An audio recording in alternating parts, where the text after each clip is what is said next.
Nuevamente sean bienvenidos al aula de cirugía bucal. En esta ocasión vamos a ampliar un poco más el tema relacionado a las exodoncias, hablando de uno de los procedimientos quirúrgicos que están más relacionados con el área de prótesis.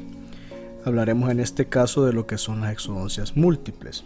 Comencemos nuevamente hablando generalidades relacionadas al tema. Demos una definición un poco específica de lo que es la extracción múltiple o el proceso de extracción múltiple. Es bien sencillo, es cuando vamos a extraer más de una pieza que está ubicada en la misma arcada y no queremos hacerlo de forma pausada o en diferentes citas, sino que lo queremos hacer en una sola cita. Entonces, para evitar trauma con el paciente o para evitarle tiempo y mayores gastos al mismo, lo vamos a hacer en una sola sesión. Eso es el hecho de extraer piezas múltiples. En relación a las exodoncias múltiples, pueden ser realizadas por separado, es decir, diente por diente. Generalmente eso se utiliza más que todo en el área de salud pública, porque no está muy recomendado, como vamos a ver más adelante. Se puede hacer por cuadrantes o se pueden extraer primero piezas, por ejemplo, del lado posterior y en una cita diferente las piezas anteriores. Vamos a ver que ciertas complicaciones que nos pueden aparecer en el proceso de exodoncias múltiples están las reiteradas consultas en los servicios de urgencia, infecciones agudas que pueden aparecer, flemones dentarios que vienen siendo casi igual que las infecciones, nada más que aquí ya es la presencia de pus en la zona, celulitis faciales, o sea, inflamación hemifacial o edema facial, dolor intenso y resistencia antimicrobiana. Y entre las ventajas de este procedimiento es que podemos ahorrarnos tiempo, ya que todo lo haremos en una sola consulta. Se puede programar, la cicatrización se da de una mejor manera, la preparación de los rebordes alveolares residuales para recibir lo que es la rehabilitación protésica queda mucho mejor y van a simplificar por este medio el proceso postoperatorio. Para planificar nuestro acto quirúrgico, como cualquier otra cirugía que hemos visto en clases anteriores, tenemos que tener el tiempo adecuado para la intervención, la historia clínica única, es decir, el tipo de medicación que vamos a dar si es necesario previamente. Ya hemos hablado de en qué casos lo vamos a hacer de forma profiláctica. Un armado correcto de la mesa quirúrgica, la preparación del paciente, la asepsia y la antisepsia tanto intra como extraoral, así como del campo operatorio y todo el instrumental, y la preparación del equipo y de nuestro personal auxiliar. Y ya durante la técnica quirúrgica, pues vamos siempre a volver a los mismos temas que hemos hablado antes. Colocaremos luego en nuestra asepsia y antisepsia lo que es la anestesia que vamos a utilizar. Luego vamos a preparar nuestra incisión para levantar el colgajo, hacer nuestra extracción de restos radiculares o de las piezas que hayamos que extraer para este procedimiento de exodoncia múltiple. Y si es necesario, casi siempre pues, lo será, hacer una alveoloplastía o una alveolectomía, que vamos a ver la diferencia entre una y otra más adelante. Luego de hacer todo este procedimiento, recordemos hacer nuestro curetaje e irrigación bastante profusa para retirar todos los residuos que puedan quedar tanto de piezas dentarias como de residuos óseos o tejido necrótico de la zona, y colocar adecuadamente nuestras suturas, de las cuales vamos a tener una clase específica para poder expandirnos un poco más, pero generalmente lo vamos a utilizar suturas de forma continua, generalmente utilizando sutura de 3/0 con una aguja circunferencia de 16 o de 14. Ahora hablemos de lo que son las alveoloplastías y las alveolectomías para hacer la diferencia. Si vemos en las siguientes imágenes, vamos a diferenciar lo que es una de otra. En el caso de una alveoloplastía es solamente como darle forma, una forma más adecuada a una zona específica de la zona alveolar para poder recibir la prótesis y evitar algún tipo como de zona que nos vaya a generar algún tipo de mala retención o que no pueda colocarse adecuadamente la misma. Por otro lado, la alveolectomía es retirar completamente o hacer una exéresis completa de lo que es los bordes del alvéolo de cualquiera de la zona, como vemos en esta imagen. Puede ser en la parte vestibular, la mayoría de veces se realiza nada más en la parte vestibular. Ya vamos a ver por qué. Sigue lo que es el patrón de reabsorción del hueso natural que este debe de seguir. Entonces generalmente lo hacemos en la parte vestibular, más no se descarta el hecho que si es necesario pues se hace tanto palatino o lingual. Igual podemos hacerlo de la forma intraseptal entre los septum interdentarios, y si es necesario, como van a ver en la literatura, no lo recomiendo mucho, pero se puede fracturar lo que es la parte vestibular, hacer una leve presión digital, ¿verdad?, por ambos lados, para generar como un reborde un poco más redondeado. Repito, no lo recomiendo. Generalmente es mejor hacerlo por medio ya sea de una lima de hueso o con la pinza gubia, o si es mejor con algún tipo de vulcanita o fresa redonda ya de grosor 8, algo gruesecita, para eliminar las espículas en esta zona y dejar los rebordes adecuadamente. Por este lado vamos a observar lo que les mencionaba, generalmente retirando la parte del trabeculado óseo vestibular por medio de la utilización de una pinza gubia, y luego hacer nuestro raspado o alisado por medio de la lima para hueso en la zona donde queden algún tipo de espículas o residuos óseos que puedan llegar a molestar la prótesis. Para el final, tener ya una adecuada sutura. Como les digo, generalmente lo utilizamos de forma continua, es raro que se utilicen simples, pero ese tema relacionado a lo que son las suturas lo hablaremos más adelante en el tema específico de suturas quirúrgicas. La idea es darle una forma adecuada a lo que son los rebordes, y aquí les muestro en esta imagen la dirección que generalmente recorre la pérdida de inserción ósea, la pérdida de altura ósea a nivel bucal luego que las piezas se pierden. Y si ustedes observan, la pérdida se va dando más a nivel vestibular que a nivel lingual o palatino. Generalmente lo que es el reborde palatino o reborde lingual siempre suele tener una altura mucho más alta de lo que es la parte vestibular.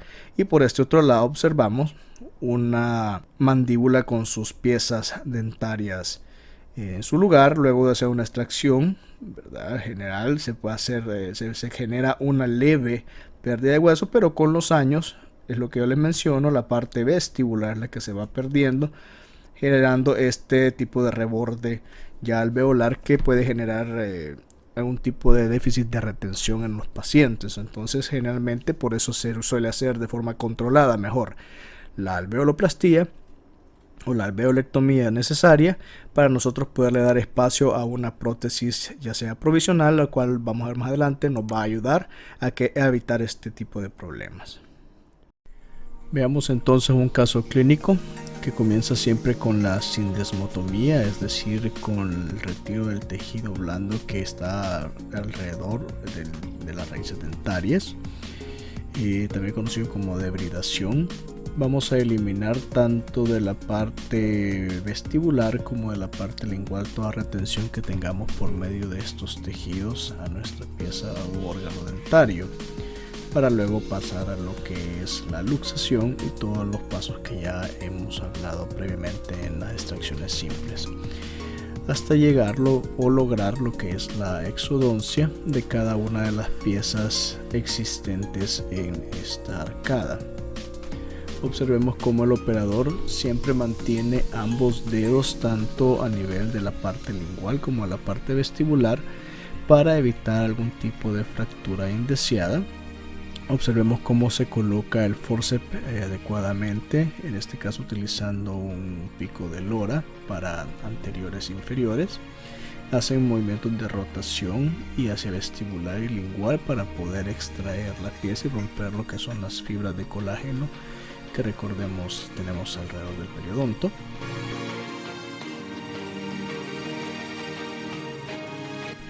Y es así como vamos repitiendo el proceso una y otra vez con todas las piezas que deseemos extraer.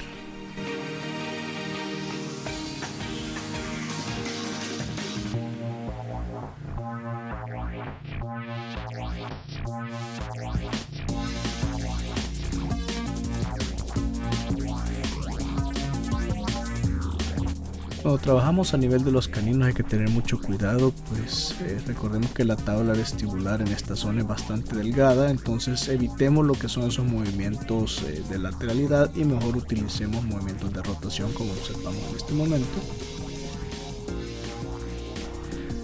Ya terminadas las extracciones, vamos a hacer nuestra incisión, que normalmente es de tipo lineal supracrestal, como podemos observar a continuación.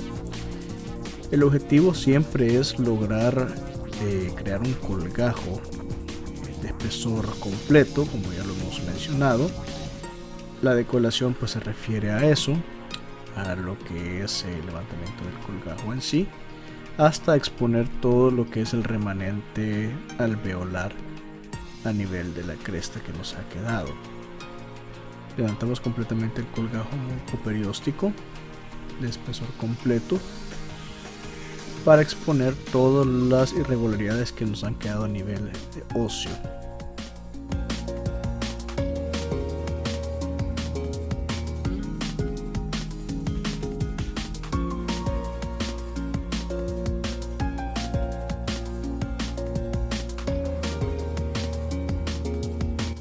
Luego, en este caso lo están utilizando por medio de una pinza gubia, retirando todo lo que son las partes superiores de los alvéolos, lo cual en este caso correspondería a lo que es una alveoloplastía, no es todavía una alveolectomía.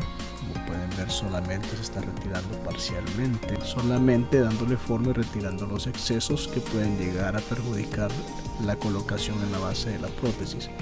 Se palpa siempre por todos lados, tanto a nivel de hueso como colocando el tejido blando sobre el hueso ya preparado para evitar dejar algún tipo de espícula. Raspamos siempre utilizando al final la lima de hueso y terminamos el proceso quirúrgico retirando lo que son las papilas que se encontraban intradentales en su momento, pero en esta ocasión nos haría un tipo de defecto si las dejamos. Entonces hay que dejar unas suturas lineales continuas con los bordes perfectamente delimitados para que se genere una cicatrización por primera intención.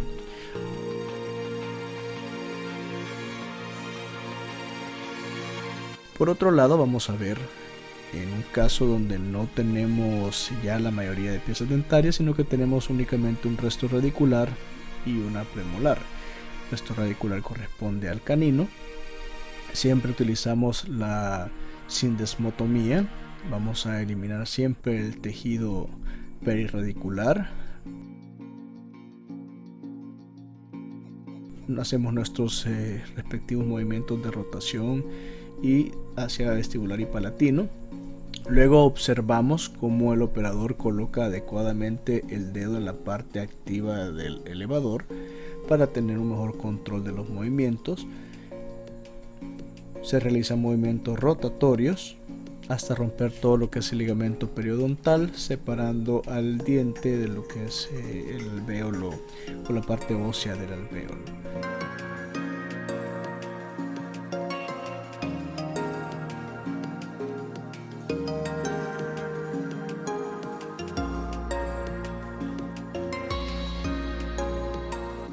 Utilizamos en este caso un forceps 65 para raíces o para restos radiculares.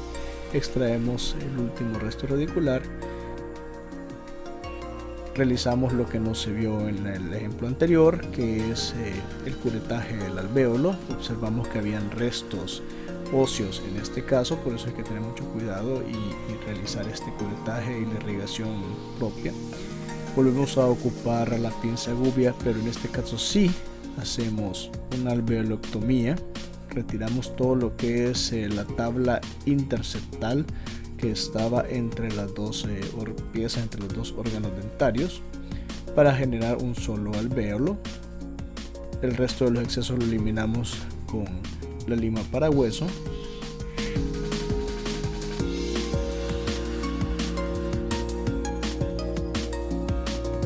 Y en este caso pues dejan lo que es la papila. Observamos cómo la utilizamos por medio de un agarre mecánico con la pinza Axón para poder penetrar con la aguja 16 o 14, utilizando, como habíamos dicho, un hilo 3 ceros. En este caso observamos que es de seda.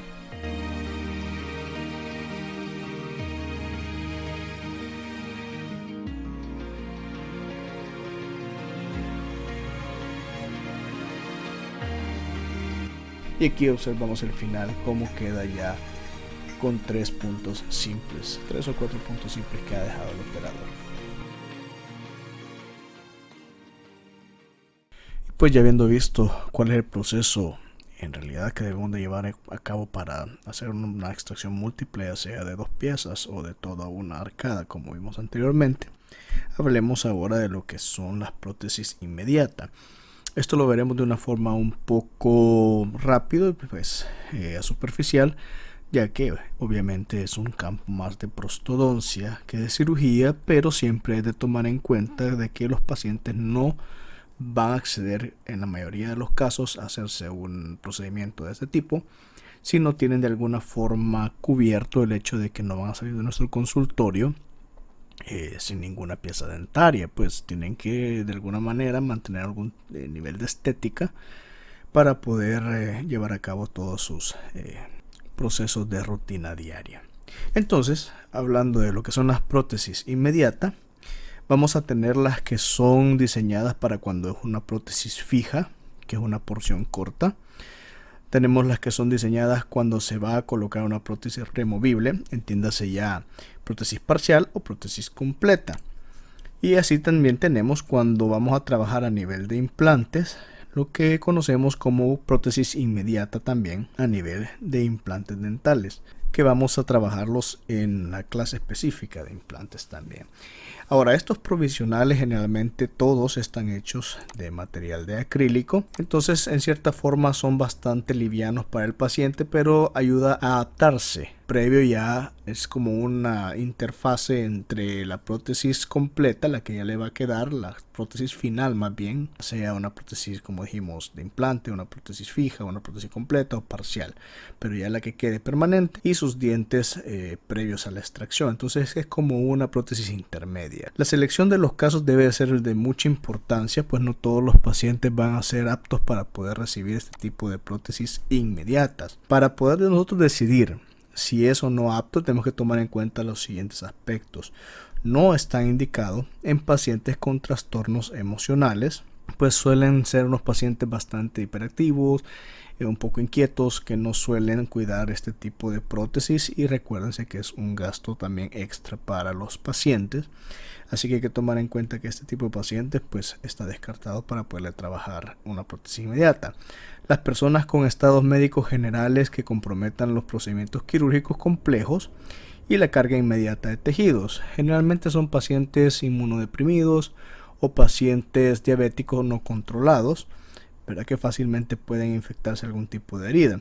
Los factores locales como la sobremordida vertical demasiado profunda, las relaciones anormales de los procesos alveolares u otras anomalías que dificulten el éxito del reemplazo inmediato de los dientes. Entonces todos los que tengan estos aspectos no son aptos para poder acceder a una prótesis inmediata.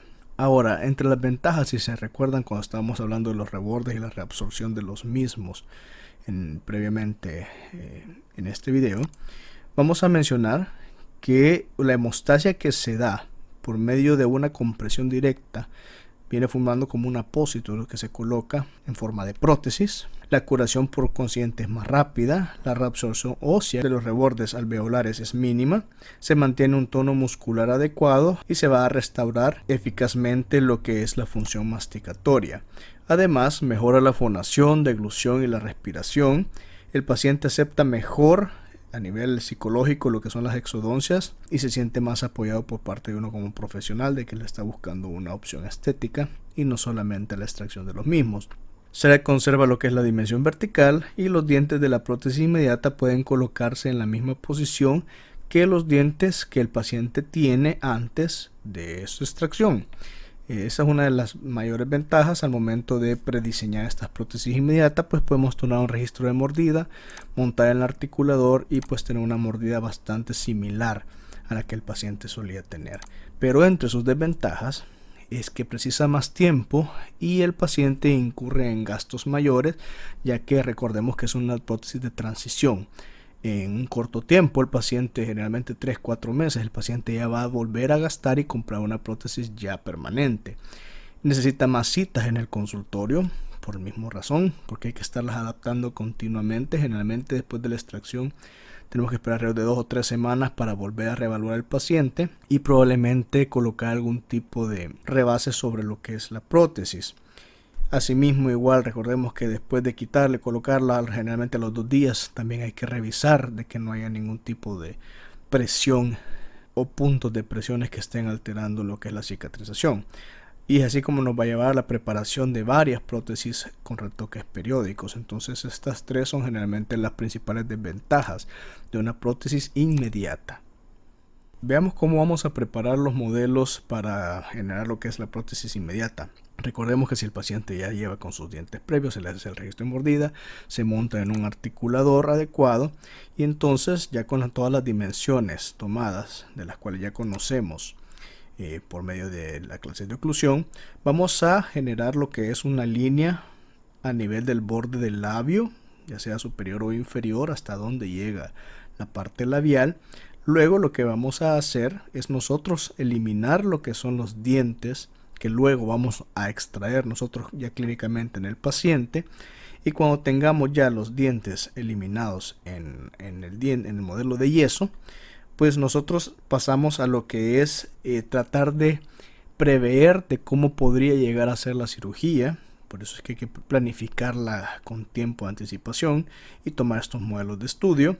Se suele desgastar lo que es la parte vestibular para, como le repito, generar un reborde alveolar lo más en forma de U o lo más redondeado posible, eliminando lo que son todos los filos o rebordes alveolares en V. Y por último, si hay que quitar algún tipo de tuberosidad del maxilar o a nivel inferior hay que regular la altura de alguna cresta que se nos haya pasado, pues se hace al final en los modelos de yeso ya terminados, y siempre generalmente hay que mantener 2 modelos, uno todavía que quede dentado y otra copia que es en la que vamos a realizar todos estos procesos. Veamos entonces otro caso clínico relacionado a lo que ya la colocación de la prótesis inmediata de la que estamos hablando. En este caso vamos a observar que los procedimientos son similares. Vemos al operador debridando lo que son los tejidos blandos para luego hacer la extracción utilizando en este caso un forceps 151 universal. En este caso se hace de la parte posterior hacia los que son los centrales en la arcada superior, y al momento de haber extraído todas las piezas nuevamente hacemos nuestra incisión y nuestros cortes papilares para dejar adecuadamente lo que son los tejidos. Retiramos con la gubia todos los excesos, al igual que con la lima de hueso. Observamos y palpamos de que no haya ninguna espícula, ningún tipo de exostosis que nos vaya a molestar la prótesis. Y al final obviamente aquí falta todavía lo que es la sutura, pero ya con la prótesis medida como vimos al principio, con las dimensiones verticales adecuadas, pues se coloca en la paciente, se le pide que muerda, se adapta a todos los tejidos blandos y a la musculatura, y la paciente pues ya tiene su prótesis provisional. Y así pues como hemos terminado esta clase, es un poco más corta que las anteriores, pero siempre me gustaría compartir con ustedes la bibliografía por medio de la cual yo me he informado sobre este tema y los he podido compartir con ustedes para que puedan ampliar sus conocimientos al respecto. Y como siempre, esperando que sigamos aprendiendo juntos en nuestra siguiente aula virtual de cirugía bucal, me despido y nos vemos en la próxima.